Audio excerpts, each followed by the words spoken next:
ရက်8လမိုးကတော့ကြီးနေပါတယ်ဒီချောင်းတော့ရှက်တော့ပါမယ်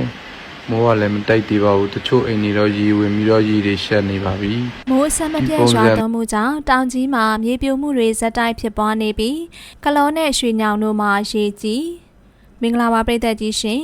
အခုရက်ပိုင်းအတွင်းမိုးအဆက်မပြတ်ရွာသွန်းမှုကြောင့်တောင်ကြီးမြို့မှာနေအိမ်အုပ်တိုင်းပြိုကျမှုတွေဖြစ်ပွားခဲ့ပြီးကလောနဲ့ရွှေညောင်တို့မှာတော့ရေကြီးနေကြောင်းသိရပါတယ်ဒီကနေ့ဩဂုတ်လ10ရက်နေ့မနက်7:00နာရီအချိန်ခန့်မှာ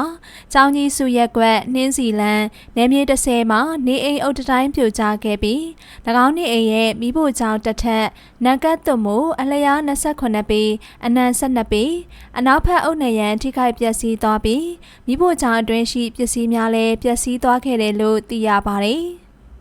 ဒီကနေ့မနက်ပိုင်းရွာသွန်းခဲ့တဲ့မိုးရေကြောင့်8နာရီအချိန်မှာကလောချောင်းရေရှမ်းခြင်းကြောင့်လမ်းရေကျော်ခြင်းများရှိနေပြီးလက်ရှိအချိန်မှာမိုးဆက်လက်ရွာသွန်းခြင်းကြောင့်ရေဆက်တက်ပြီးရေကြီးလာနိုင်ကြောင်းဒေသခံများကပြောပါတယ်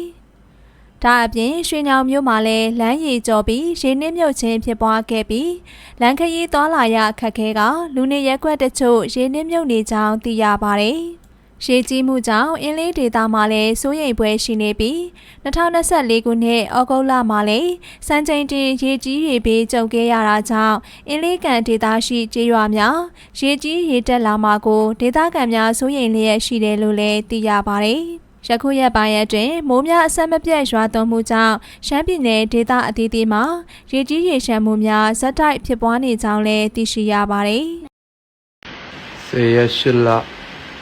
မိုးကတော့ကြီးနေပါတယ်ဒီချောင်းတော့ရှက်တော့ပါမယ်မိုးကလည်းမတိုက်သေးပါဘူးတချို့အိမ်တွေတော့ရေဝင်ပြီးတော့ရေတွေရှက်နေပါပြီဒီပုံစံသိမ်းမိုးတွေဆက်ကြီးနေမယ်ဆိုရင်တော့ရေကတော့တက်လာလို့ရှိပါတယ်ကလောမိုးကြီးတာထက်စင်အောင်ဖက်တရေကြီးတော့စိုးရိမ်စရာအခြေအနေပါဖြစ်လာနိုင်ပါတယ်အားလုံးပဲကြည့်စိတ်ကြပါ